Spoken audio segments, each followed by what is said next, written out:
Assalamualaikum dan selamat sejahtera adik-adik. Jadi ini adalah paparan kepada Moodle Hub yang akan kita gunakan dan saya akan ajar cara menggunakan Moodle Hub.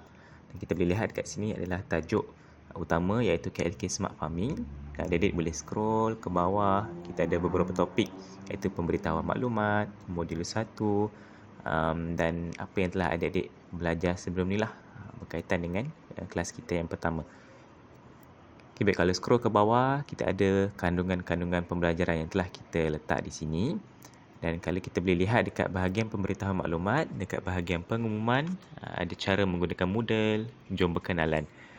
Okey, kita klik pada bahagian pengumuman, kita lihat ada beberapa item di dekat bahagian discussion, selamat datang dan juga kuis pengenalan kepada pertanian pintar. Okey, kita akan tekan kepada selamat datang.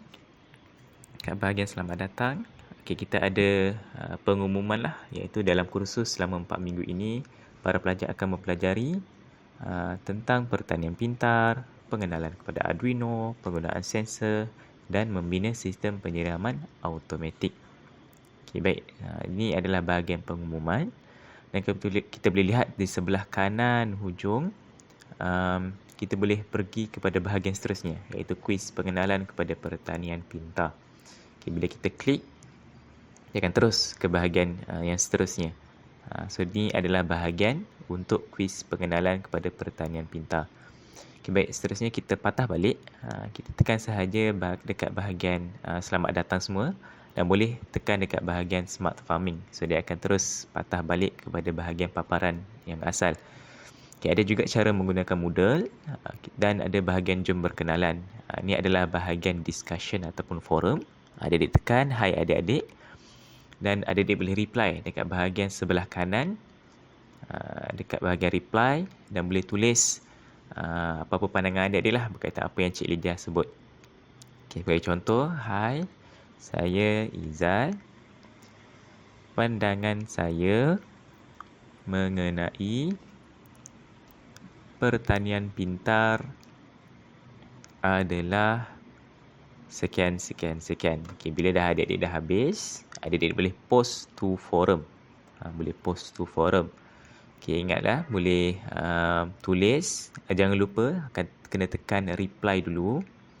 Tulis apa-apa persoalan ke, pertanyaan ke dan boleh post to forum. Okay, boleh post to forum. Okay, baik, seterusnya kita patah balik. So, itu adalah pengumuman, pemberitahuan maklumat dan kita boleh tengok kepada bahagian modul pertama. Okay, bila kita tekan, ada bahagian objektif dan boleh lihat.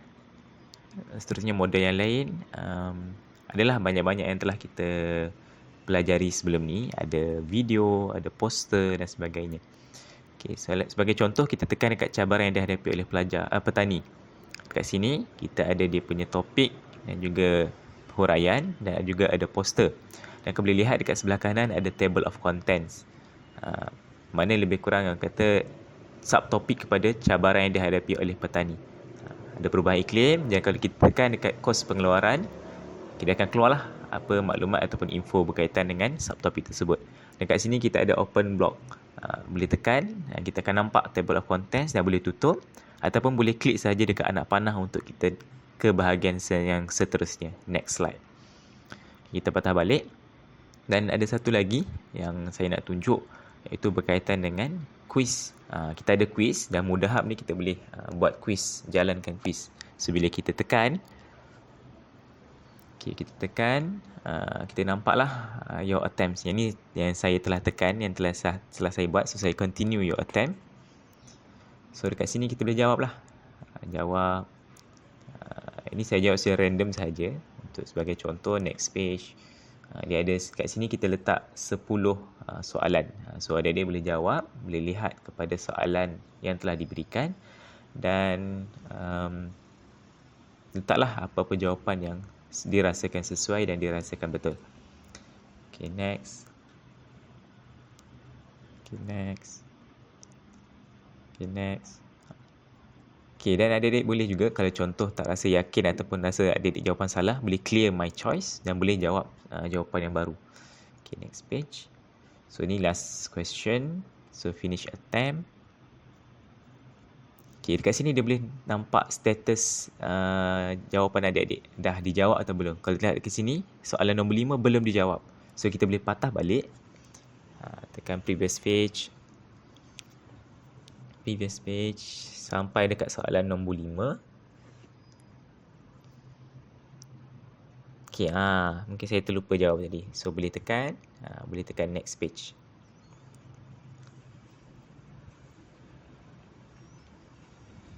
Sampai last kali kita finish attempt. Okay, semua dah dijawab. Submit all and finish. So dekat sini kita boleh nampak dekat mana bahagian adik salah dan kita ada jawapan yang betul. Mana jawapan yang betul. So dekat sini dia akan tunjuk mana jawapan adik yang salah dan mana jawapan yang betul. Dan kenapa.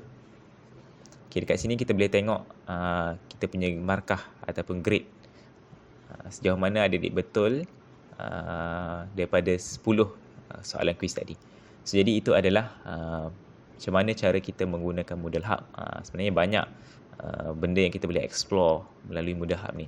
Jadi harap adik-adik boleh teroka dan itu saja. Selamat belajar. Terima kasih.